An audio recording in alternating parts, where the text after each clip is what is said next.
एक ऐसा कहानी जो आपके दिल को छू लेगा। माँ की मौत के बाद जब 13वीं भी निपट गई, तब चारू ने अपने भाई से विदा लेने के लिए नम आंखों से कहा, सब काम हो गए भैया, माँ चली गई, अब मैं चलती हूँ। आंसुओं के कारण उसके मुंह से केवल इतना ही निकला। भैया ने उसकी बात सुनकर कहा, रुक चारू, अभी एक काम बाकी है। ये ले माँ की अलमारी की चाबी और जो भी सामान चाहिए, ले जा। चारू ने चाबी लेने से इनकार करते हुए भाभी को चाबी पकड़ा दी और कहा, भाभी, ये आपका हक है, आप ही खोलिए। भाभी ने भैया की स्वीकृति पर अलमारी खोली। भैया बोले, देख ये माँ के कीमती गहने और कपड़े हैं।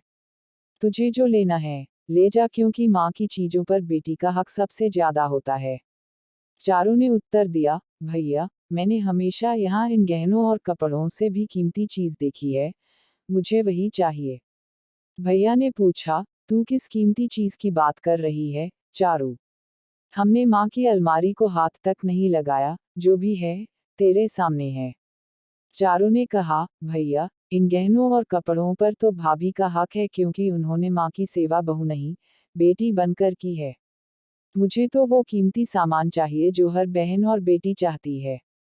भाभी ने समझते हुए कहा, दीदी, मैं समझ गई कि आपको किस चीज की चाह है।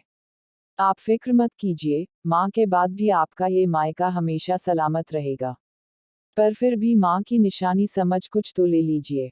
चारू ने भाभी को गले लगाते हुए रोते हुए कहा, भाभी, जब मेरा मायका सलामत है मेरे भाई और भाभी के रूप में, तो मुझे किसी निशानी की जरूरत नहीं।